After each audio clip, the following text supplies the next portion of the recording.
আমাদের রাষ্ট্রের মর্যাদার প্রতীক বঙ্গভবন, মানে প্রেসিডেন্টের বাসভবন এবং কার্যালয়।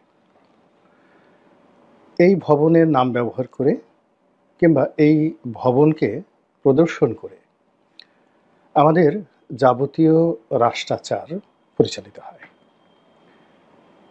বর্তমানে যে সরকারি ব্যবস্থা, পার্লামেন্টারি ফর্ম অফ গভর্নমেন্ট, সেখানে সরকারের সর্বময় কর্তৃত্ব এবং ক্ষমতা মূলত প্রধানমন্ত্রীর হাতে। প্রধানমন্ত্রী পার্লামেন্টের নিকট দায়বদ্ধ। তো পার্লামেন্ট সর্বময় ক্ষমতার অধিকারী এবং প্রধানমন্ত্রী পার্লামেন্টের কাছে জবাবদিহি করবেন। এর বাইরে সরকারের যে এক্সিকিউটিভ ডিপার্টমেন্ট রয়েছে, সেখানে পার্লামেন্টের বাইরে প্রধানমন্ত্রী এবং তার যারা মন্ত্রী পরিষদের যারা সদস্য, যেটাকে ক্যাবিনেট বলা হয়, তারা এই ক্যাবিনেটের সদস্যরা প্রধানমন্ত্রীর কাছে জবাবদিহি করবেন। আর পুরো বাংলাদেশের সিভিল অ্যাডমিনিস্ট্রেশন, মিলিটারি অ্যাডমিনিস্ট্রেশন সমস্ত কিছু মূলত প্রধানমন্ত্রীর পরামর্শ, হুকুম এবং পরিচালনায় চলবে।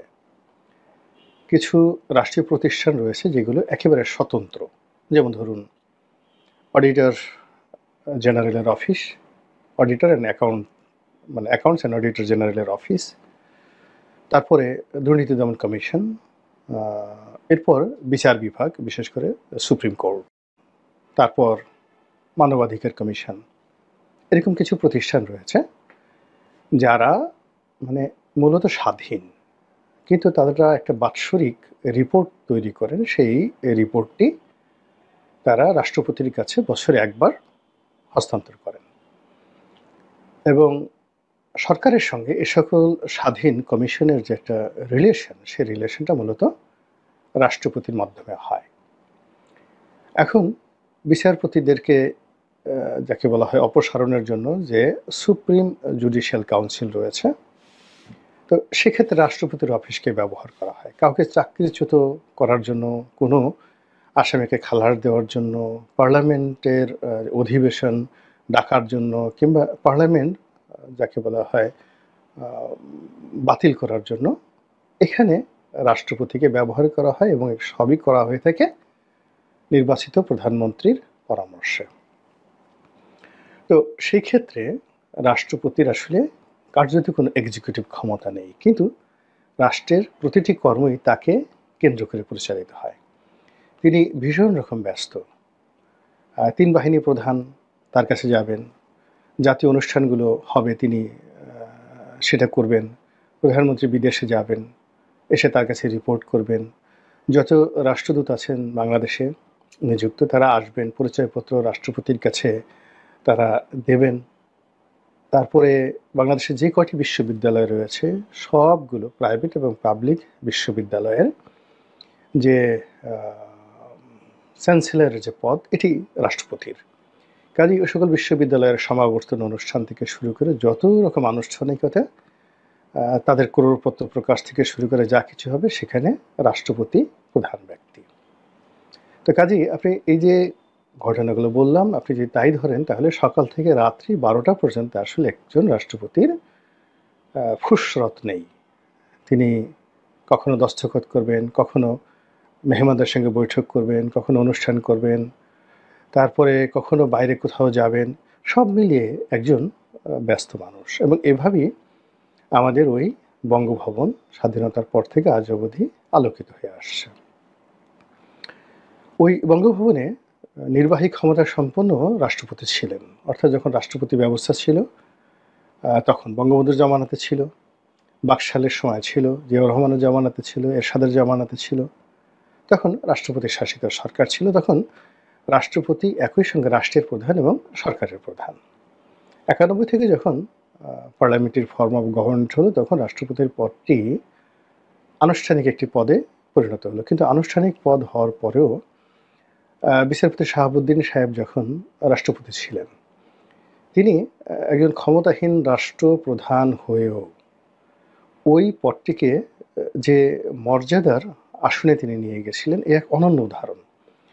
তিনি ঠিক হুবহু প্রধানমন্ত্রী বা সরকারের যে ভাষণ পার্লামেন্টে দেওয়ার, ওটা তিনি পড়তে চাননি। তিনি সেটাকে পরিমার্জন করেছেন, তার মতো করে তৈরি করেছেন এবং সমস্ত রেকর্ড ব্রেক করে তার মতো করে সবকিছু করেছেন। আবার এখন এই যে জনাব শাহাবুদ্দিন চুপ্পু, আপনারা তাকে যত মন্দই বলেন না কেন, যা কিছু বলেন না কেন, বাংলাদেশের ইতিহাসে শাহাবুদ্দিন চুপ্পু এবং জেনারেল ওয়াকার, এই দুইজন মানুষ গত 10 মাসে যা কিছু করেছেন,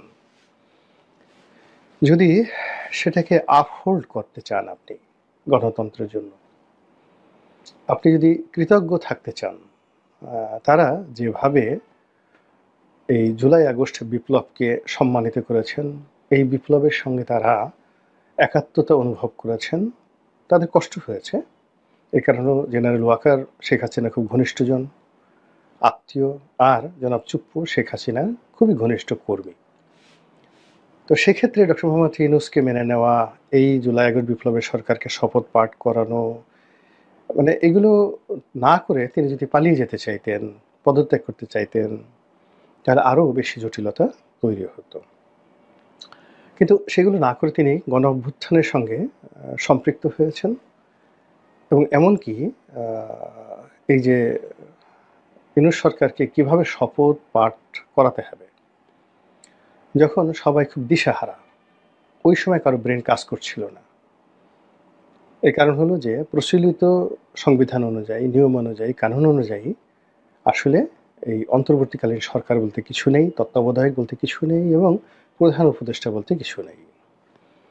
তো সেক্ষেত্রে তার এই শপথ বাক্য পাঠ করার জন্য ওই বিপদের মুহূর্তে জনাব শাহাবুদ্দিন চুপ্পু তিনি রাষ্ট্রপতি পরামর্শ দিয়েছিলেন যে সুপ্রিম কোর্টের একটি রেফারেন্স আনা হোক 106 অনুচ্ছেদ অনুযায়ী, এবং তাড়াতাড়ি সেটা সুপ্রিম কোর্টে সেই রেফারেন্সটা আনা হলো এবং সেই অনুযায়ী কিন্তু এই সরকার শপথ গ্রহণ করলো। অন্যথায় ওটা একটা জটিলতা তৈরি হয়ে যেত। এনিওয়ে, তো এখন সেই জনাব চুপ্পু কেমন আছেন, কি করছেন, তার দিনকাল কেমন যাচ্ছে?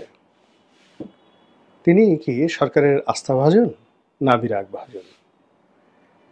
তাকে কি সরকার সরাতে চাচ্ছে? তিনি কি মবের কবলে পড়বেন? তারপরে জনগণ যে কোনো সময় বঙ্গভবন আক্রমণ করে সব কিছু তছনছ করে বঙ্গভবনকে গণভবনের ডুপ্লিকেট কার্বন কপি বানিয়ে ফেলবে। এইরকম যে আতঙ্ক, এই আতঙ্কে তাকে তাড়া করছে, নাকি তিনি নিশ্চিন্তে নির্ভাবনায় পায়ের উপর পা তুলে তিনি তার দৈনন্দিন যে কাজকর্ম সেটা করে যাচ্ছেন? জনাব চুপ্পুর যারা ঘনিষ্ঠজন, যাদের সঙ্গে তার নিয়মিত যোগাযোগ রয়েছে, তাদের কারো কারো সঙ্গে আমার কথা হয়েছে। তাতে আমার যেটা মনে হয়েছে সেটি হলো যে এই মুহূর্তে বাংলাদেশের মধ্যে সবচেয়ে অসহায়, ভীত-সন্ত্রস্ত এবং সবচাইতে আতঙ্কিত মানুষটির নাম হলো জনাব শাহাবুদ্দিন চুপ্পু। এবং রাষ্ট্রযন্ত্রে যত মানুষ রয়েছে এই মুহূর্তে সবচেয়ে কর্মহীন একজন মানুষ, যাকে রাষ্ট্রের কোনো কর্মে নিয়োজিত করা হচ্ছে না, অথচ রাষ্ট্র তার পেছনে সবচেয়ে বেশি অর্থ ব্যয় করছে। অর্থাৎ বঙ্গভবন রক্ষণাবেক্ষণ, সেখানে তার যে পিজিআর, প্রেসিডেন্ট গার্ড রেজিমেন্ট, সেটার বিপুল ব্যয়ভার, এবং বঙ্গভবনের যে বিশাল কর্মকর্তা কর্মচারী, তাদের যে বেতন ভাতা থেকে শুরু করে সব কিছু, এসব করতে গিয়ে এই মুহূর্তে সরকারকে যে অর্থ ব্যয় করতে হচ্ছে, রাষ্ট্রকে যে অর্থ ব্যয় করতে হচ্ছে, বিনিময়ে শাহাবুদ্দিন চুপ্পুকে কিছুই করতে হচ্ছে না। তিনি শুধু বসে আছেন, পেপার পত্রিকা হয়তো পড়ছেন, ইন্টারনেটে ভিডিও দেখছেন, আর মনের দুঃখ দূর করার জন্য জিকির আজকার হয়তো করছেন, বা প্রিয়জনের সঙ্গে কথাবার্তা বলে হতাশা দূর করার চেষ্টা করছেন। এর বেশি অন্য কিছু নয়। দ্বিতীয়ত, তিনি কি মুক্ত, তিনি কি স্বাধীন? অর্থাৎ তিনি কি ইচ্ছা করলে এখন আব্দুল হামিদের মতো বা সাবেক রাষ্ট্রপতিদের মতো সিঙ্গাপুরে শরীর পরীক্ষা করার জন্য যেতে পারেন? এবং আপনারা দেখেন গত কয়েক মাসে তার যে ছবিগুলি এসেছে, তিনি ক্লান্ত, বিধ্বস্ত এবং রোগাক্রান্ত। তো সেক্ষেত্রে তার যে চিকিৎসা, সে চিকিৎসার অবস্থা কি। দ্বিতীয়ত, যে তিনি কি ইচ্ছে করলে বঙ্গভবনের বাইরে বের হয়ে কোনো সামাজিক অনুষ্ঠানে অংশগ্রহণ করতে পারেন, কারো বাসায় বেড়াতে যেতে পারেন, অথবা তার পছন্দের কোনো মানুষকে তিনি নিমন্ত্রণ জানিয়ে বঙ্গভবনে নিয়ে তার সঙ্গে একটু খোশগপ্প করে সময় কাটাতে পারেন। অবস্থা দৃষ্টি মনে হচ্ছে না, তিনি সেটা পারেন না। তাহলে তিনি কি বন্দী, গৃহবন্দী, নজরবন্দী, নাকি কিছুই না?